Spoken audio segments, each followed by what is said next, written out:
Trostani Discordant versus Adun Meren.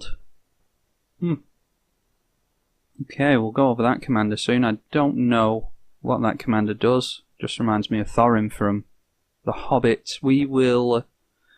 let me just have a quick look at this ability and see if we need that aura shards. No, it just brings back... Yeah, I think we'll try and get a little bit of a faster hand than that. Alright, that is...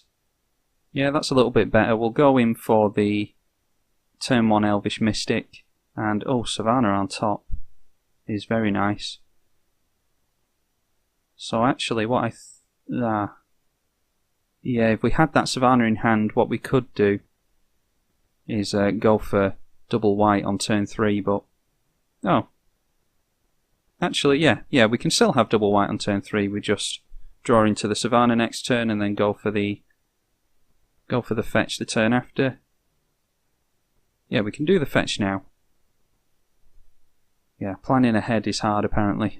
We will go for the Cycle Land, which I think is Scattered Groves. It is. Play that in tapped and put our opponent on a 31 turn clock.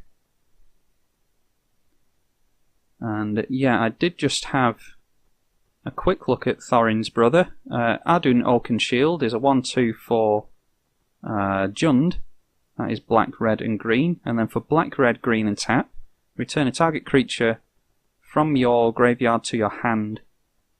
So I don't know, I've never seen this commander before, so I'm guessing they're going for some kind of maybe a self-mill strategy with dredge and then bringing select cards back for them to cast.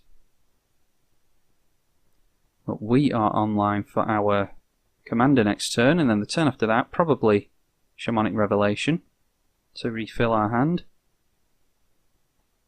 And I'll just go over our commander while our opponent's doing what they're doing. For 5 mana, it's a 1/4. Other creatures get +1/+1. It comes in with 2 1/1 soldier tokens with life link, not with life. And at the beginning of your end step, each player gains control of the creatures they own. So if our opponent is going for some kind of reanimator strategy, then they might try and reanimate our creatures, in which case they will be taken by surprise by that ability, I imagine. Now, do we want to go for Orketra's Monument? I think I don't mind that, to be honest, because if I don't play it now, I don't think I'm going to play it.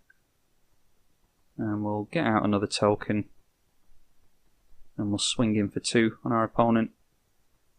Our opponent has got down the Fires of Yavimaya, which gives creatures he controls haste, and then he can sacrifice it to give a target creature +2/+2 until the end of the turn.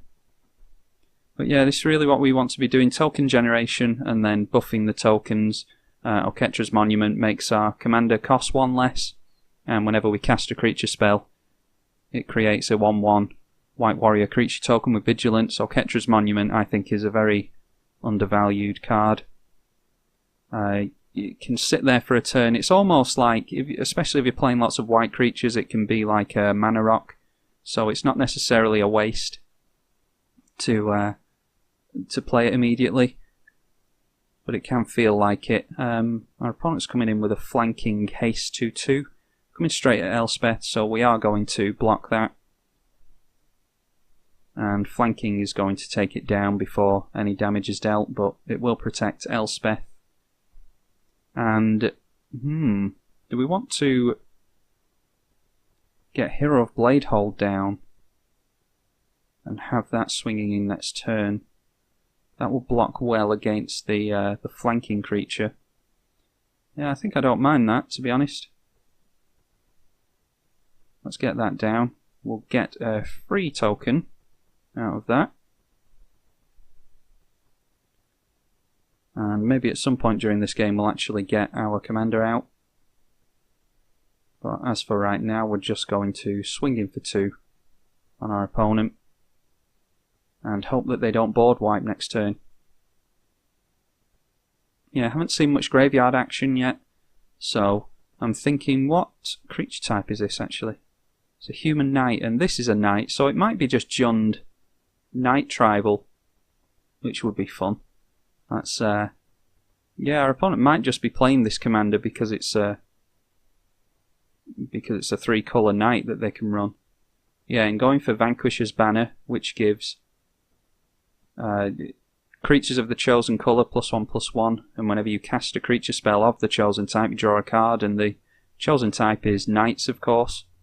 We can't block with the Hero of Bladehold now because of the +1/+1, and the flanking will take our Hero of Bladehold down to a 2/3, which would mean this Sark Ara Lancer would kill it, and we'll get some ramp with the Ancient Tomb.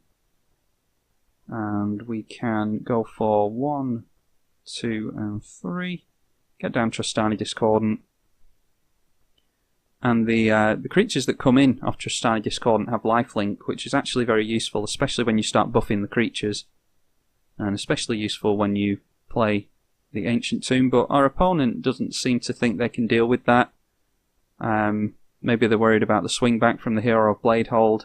Perhaps they don't have any board wipes in the deck, something like that. But hey, we got to see a new commander, and maybe this will inspire someone else to use Adun Oakenshield as a Jund Knight Tribal commander.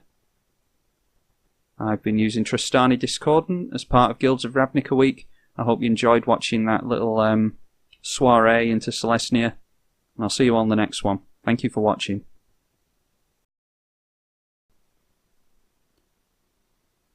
Alright, just got into this game and the recording was a little bit goofy. We're up against, we have Trostani Discordant and we're up against Meren of Clan Nel Toth. I'm going to quickly get this hand down. We did keep our hand, we didn't have to mulligan.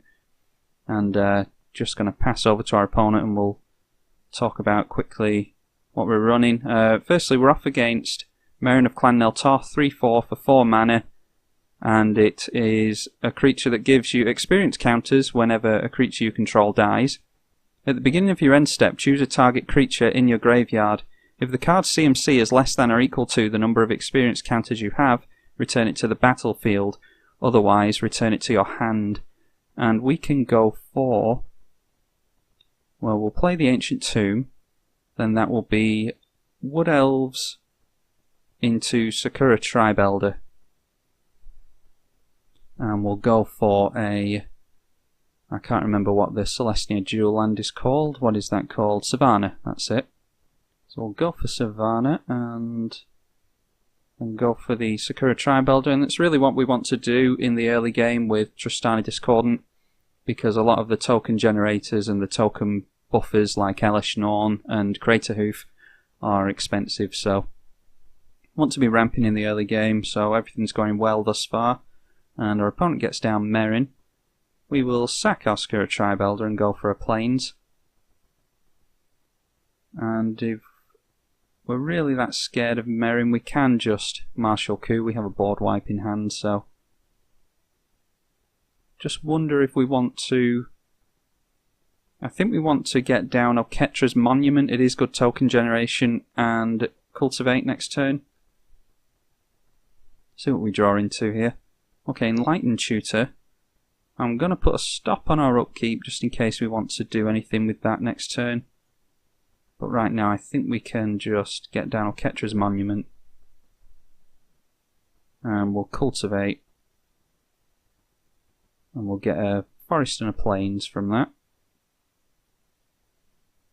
And get down the Plains intact. And then we'll... I did that wrong, didn't I? I thought I'd made a land drop this turn, apparently not. What I should have done is played the Plains out. And then we could Enlighten Tutor at the end of our turn. How much mana do we have here? 2, 4, 6, 8. So we can... yeah, I think Trostani Discordant will only cost us 4 mana next turn. So I think we just... Enlightened Tutor. We could go for Anointed Procession or Parallel Lives. That will be 2, 4 for the Parallel Lives, and then 1, 2, 3, 4 for our Commander. Yeah, I think that's alright.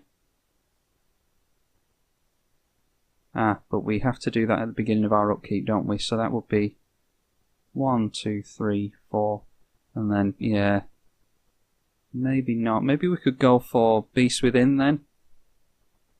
And just start trying to swing in at our opponent.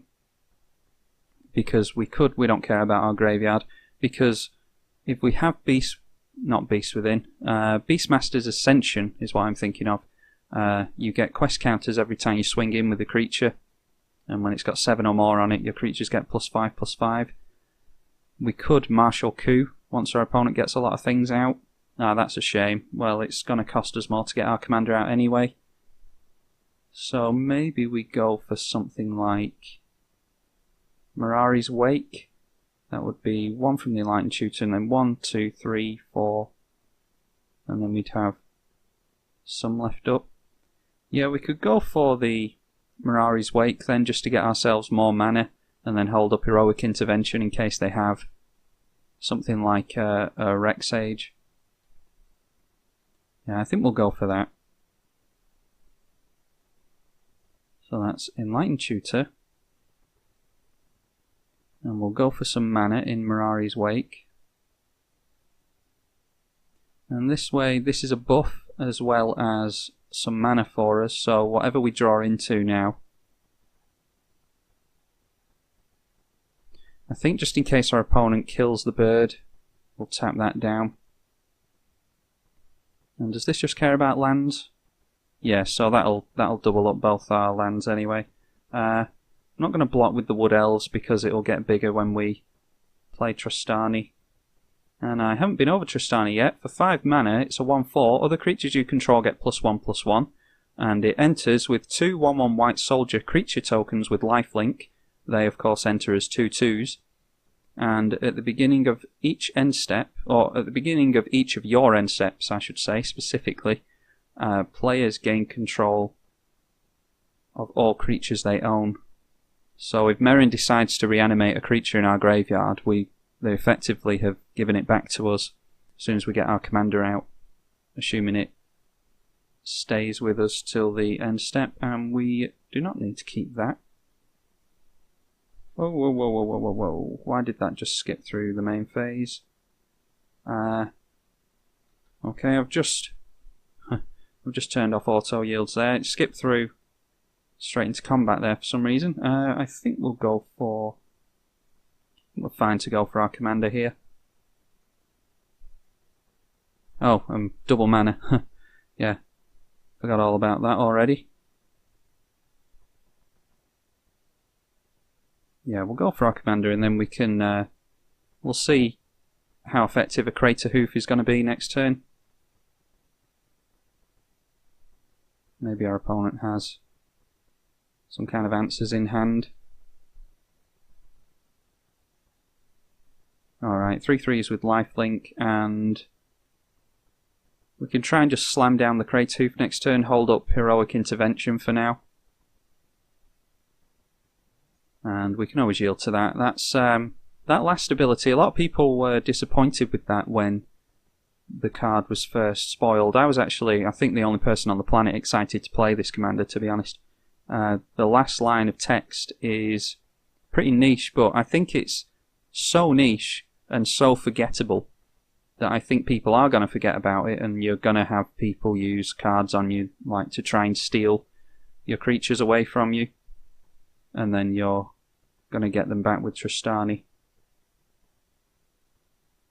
So yeah, I think it is so forgettable that it's actually going to work in your favour. Only once in a blue moon, of course, but I think we might have them here. They could Beast Within, but I think we're going to be able to hold up the Heroic Intervention. So what have we got here? We've got 3, 4, 5, 6, 7, and 8 for Crater Hoof. Let's just go for it here.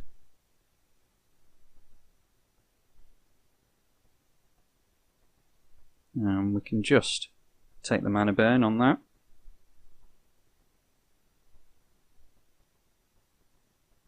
Alright, so that will be +6/+6 to everything. 8 of which is in the air, so I think we've got it here. Our opponent might try some removal, but the buff's already on all of our creatures. And that is a pretty fast win, I think, against. I mean, that's a 13. Yeah, they all have trample. I think that does it, but let's see. Yeah, assign combat damage. That's fine. Yeah, minus 25. So we were well within the damage threshold there. Don't think Meren had the best draws there. Meren really wants things like Sakura Tribe Elder and things like that sacrifice themselves. So I think that's some tough luck on our opponent's part, but it does show you what Trostani Discordant can do. So I think that went rather well. A little bit too fast of a game, to be honest. I'll see how fast that game actually was when I'm editing later. You might see another video tied onto this one. I'm tribalkai on the EDH channel. Thank you for watching.